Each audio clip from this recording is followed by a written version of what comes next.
Nature, Water, and Progress as expressed in American art 1600 to 1940. Either coming to the New World to escape religious persecution or for the promise of wealth, the early colonists and their ancestors ventured on a journey for the bountiful promise of the American wilderness. It was a wilderness of deep forests and wide rivers that was a wonder to behold in its savage state. The ideal was to live in harmony with nature as stewards of the land and waterways, to use the forces of nature to realize the potential of the new promised land. This exhibit explores the relationship America has with our natural resources in general and with the essential element of water in particular. Our selection of 10 works of American art from 1600 to 1940 depicts water as the giver of life, a source of sublime wonder, and the engine of progress.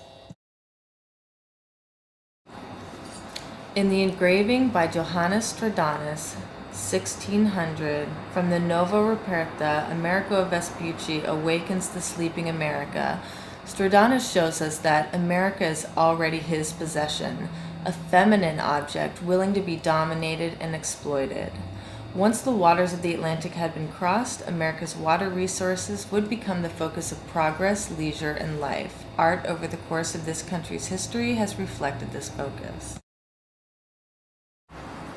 John L. Krimmel's painting, 4th of July in Center Square, 1810 to 1812, represents Philadelphians celebrating their new water pumping station, which had quickly become a source of civic pride upon its completion in 1801. Krimmel illustrates how these advances in technology sowed the seeds which enabled the growth and expansion of the America we know today. William Rush's sculpture from 1825, The Schuylkill Free, depicts a woman spinning the water wheel, taming the river in order to quench the man's need for water. Rush's sculpture mirrored the national sentiment that progress was our inherent right and that nature was freest when used to our advantage. Thomas Cole's The Oxbow, oil on canvas, 1836. While progress is not always beneficial to nature, Thomas Cole recognized the dangers of unmanaged development. He warns that a beautiful American scenery, such as this view of the meandering Connecticut River Valley, will disappear with the advancement of civilization. Cole was expressing a cautionary message about how civilization, gone unchecked, would destroy the very features of the landscape. Frederick Church's painting, Niagara Falls, 1857. Terrifyingly beautiful, the image reminds the viewer of the sheer awesome force of the thundering water. The water is also a source of pleasure, beautiful to look at and behold as an icon for American tourists who are reminded of their special destiny as stewards and developers of the land. By the time of his painting, though, the areas around the falls was no longer pristine as his memories due to thriving tourist trade. Asher B. Durand's painting Progress, The Advance of Civilization, 1853. In this image, water is depicted as the hub of industry and progress via waterways and canals that allow for commercial and industrialized civilization.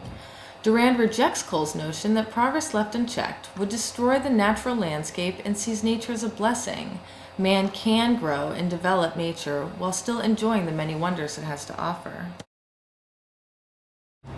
George Caleb Bingham's Jolly Flatboatman, 1846.